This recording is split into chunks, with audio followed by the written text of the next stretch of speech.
તો તેને લઈ અને હાલ યુદ્ધના સમયે શું સાવચેતી રાખશો તે ધ્યાનમાં લેવાની વાત, ત્વરિત સલામત સ્થળે ખસી જવાનું રહેશે।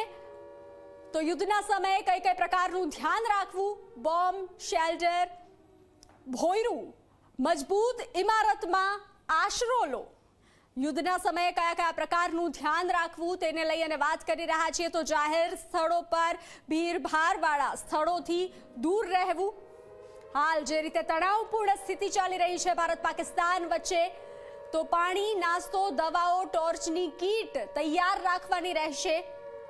આજે જે રીતે બ્લેકઆઉટનું પણ આયોજન કરવામાં આવ્યું છે ઓપરેશન સિંદૂરને લઈ અને હાલ તણાવપૂર્ણ સ્થિતિ છે। 3 થી 5 દિવસનો ખાવાનો પુરવઠો સાથે રાખવો, જમવાની, કોરા નાસ્તાની તમામ વ્યવસ્થાઓ સાથે રાખવાની રહેશે। યુદ્ધના સમયે કઈ કઈ પ્રકારની સાવચેતી રાખવી, સરકારી સૂચનાઓનું સજાગતાથી પાલન કરવાનું રહેશે। મહત્વની વાત, જે રીતે સૂચનાઓ આવી રહી છે, જે રીતે અપડેટ્સ આવી રહ્યા છે તેને લઈ અને તે અનુસરવાના રહેશે।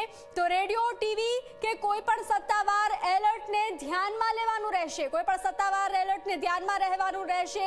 એક બાદ એક જે અપડેટ્સ આવી રહ્યા છે તેનાથી અવગત રહેવાનું રહેશે। તો હુમલાનું સાયરન વાગે ત્યારે સુરક્ષિત સ્થળે ખસી જવાનું રહેશે। સુરક્ષિત સ્થળે ખસી જાઓ, જે રીતે સાયરન વાગશે તો હુમલાનું જ્યારે સાયરન વાગે છે, માથું નીચું રાખી અને દિવાલની નજીક આશરો લો। કયા પ્રકારની સાવચેતી રાખવી, યુદ્ધના સમયે સાયરન વાગે છે તો શું કરવું, શું ના કરવું તેની જાણકારી। હવાઈ હુમલામાં બારી બારણાથી દૂર રહેવું જોઈએ।